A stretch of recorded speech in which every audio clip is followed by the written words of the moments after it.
দেশে কাবিলা খারাই গেছে। তা কাবিলাকে যাই বললাম তুমি একটা আবৃত্তি করো। কাবিলা আমার কবিতাটা আবৃত্তি করলো। পাখি সব ভর্তি আছে রায় পোহাই গেছে স্যাত করিয়ে, আর কাননে কুসুম কলি সব ফুটে গেছে ফ্যাত করিয়ে। ওই পাখি সব কর্তাছে বোঝো নাই ব্যাপারটা, কাননে কুসুম কলি সব ছান্ডে মান্ডে কলো যায় গেছে গা, কাননে কুসুম কলে সকলে ফুটিল। আমি বললাম থামেন, আপনার কাছে আমার কবিতাও নিরাপদ না, আমিও নিরাপদ না, কোন সময় নাক মুখ জোড়া এটা ঘুষি মারি দিবেন বলা যায় না। আজকের ভিডিওতে 8 জন মানুষের গলা নকল করে শোনানো হবে। চলুন শুনে আসি 8 জন মানুষের গলা।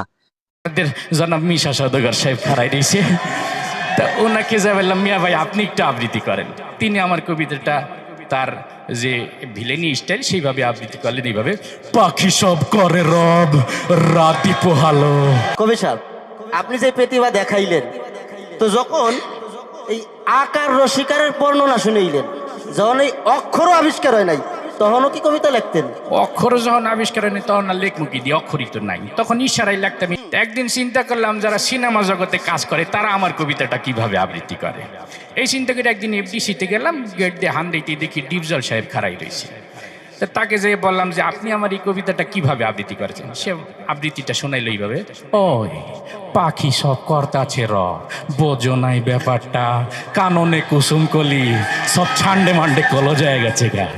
তা আমি বললাম যে আমার তো এটা ফুল ফুটার কবিতা এত ভয়ঙ্কর হবে না, আবৃত্তিটা একটু সাবলীল হবে। আর একটু সামনে যাই দেখি আমাদের জনাব মিশা সওদাগর সাহেব খাড়াই রয়েছে। তা ওনাকে যা বললাম মিয়া ভাই আপনি একটু আবৃত্তি করেন। তিনি আমার কবিতাটা তার যে ভিলেনি স্টাইল সেইভাবে আবৃত্তি করলেন এইভাবে, পাখি সব করে রব রাতি পোহালো, এই ড্যাড রাতি পোহালো, কাননে কুসুম কলে সকলে ফুটিল। তা আমি বললাম যে আপনারটা তো আরো বেশি ভয়ঙ্কর শোনা গেল, এত ভয়ঙ্কর না তো, এটা ফুল ফুটার কবিতা, একটু আনন্দ হবে। তা আমি বললাম যে না আমি একটু আমার দেশির কাছে যাই। পরে সামনে যদি আমাকে দেশি কাবিলা খারাই গেছি, তা কাবিলাকে যাই বললাম তুমি একটু আবৃত্তি করো। কাবিলা আমার কবিতাটা আবৃত্তি করলো, পাখি সব ভর্তি আছে রায় পোহাই গেছে স্যাত করিয়ে, আর কাননে কুসুম কলি সব ফুটে গেছে ফ্যাত করিয়ে। তা আমি বললাম যে মাশাল্লাহ তোর আবৃত্তিটা সুন্দর, কিন্তু মাঝখানে স্যাত করি আর ফ্যাত করি কোন সময় আসলো, এটা তো আমি লিখিনি। তাই বললাম যে থাক তোর আর আবৃত্তি শুনবো না, আর একটু সামনে যাই দেখি যে ইমোশনাল একটা নায়ক আছে না, কথায় কথায় কান্দে, ওমর সানি সব খারাই দিয়েছে। তাকে যা বললাম যে ভাই আপনি একটু আবৃত্তি করেন তো। উনি তো আমার কবিতা দেখে কান্তি কান্তি কইতেছে, পাখি সব করে রব রাতি পোহালো, কাননে কুসুম কলে সকলে ফুটিল। তা আমি বললাম আপনি কান্দেন কে, এটা কি কান্দার কবিতা? এটা আনন্দের কবিতা, আপনি আনন্দ করবেন। আমি বললাম আপনাকে দিয়ে হবে না। আর একটু সামনে যেয়ে দেখি মান্না সাহেব খাড়াইছিলে, ওনাকে যা বললাম যে মিয়া ভাই আপনি একটু আবৃত্তি করেন। উনি ওনার মতো করে আবৃত্তি করলো, পাখি সব করে রব রাতি পোহালো, আম্মা জান রাতি পোহালো, কাননে কুসুম কলে সকলে ফুটিল। তা আমি বললাম আপনার আবৃত্তিটাও সুন্দর, ভয়েসটাও সুন্দর, কিন্তু মাঝখানে আবার আম্মা জানাই লোক মিডিয়া, আমি তো আম্মা জান লিখিনি। আর একটু সামনে যেয়ে দেখি যে অ্যাকশন হিরো কথা কথা মারামারি করে রুবে, উনি খাড়াই দিয়েছে। ওনাকে যা বললাম যে জনাব আপনি একটু আবৃত্তি করেন। উনি আমার কবিতা তো সেই টিমিতে কয়, পাখি সব করে রব রাতি পোহালো, কাননে কুসুম কলে সকলে ফুটিল। আমি বললাম থামেন, আপনার কাছে আমার কবিতাও নিরাপদ না, আমিও নিরাপদ না, কোন সময় নাক মুখ জোড়া এটা ঘুষি মারি দিবেন বলা যায় না। তাই আমি বললাম যে থাক, এই চলচ্চিত্র অঙ্গনে আর আমার আবৃত্তি শোনার স্বাদ মিটে গেছে, আমি একটু রাজনৈতিক অঙ্গনে যাই। রাজনৈতিক অঙ্গনে যাই প্রথমে দেখা হয়ে গেল আমাদের সবার প্রিয় কাকু, সবাই যাকে কাকু কাকু বললে ডাকি আর কি।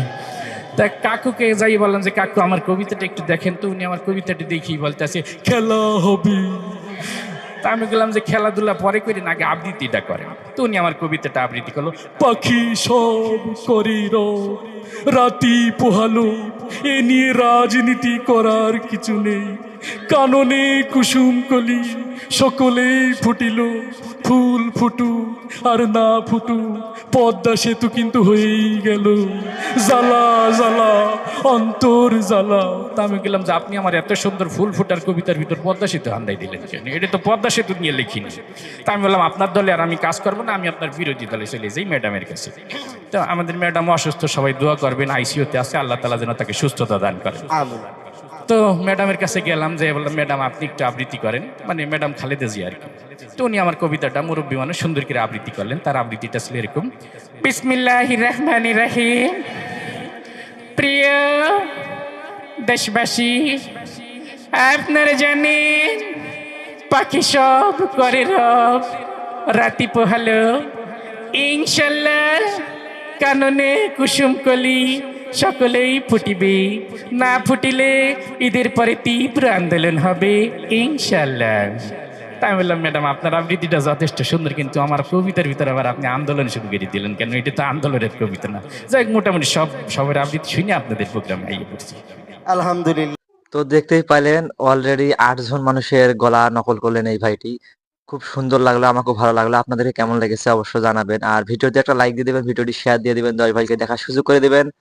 ঠিক আছে? আর এরকম নিত্য নতুন ভিডিওগুলো দেখতে অবশ্যই চ্যানেলকে সাবস্ক্রাইব করে নেবেন। আর ভিডিওটা শেয়ার দিতে ভুলবেন না। ভিডিওটি দেখার জন্য ধন্যবাদ।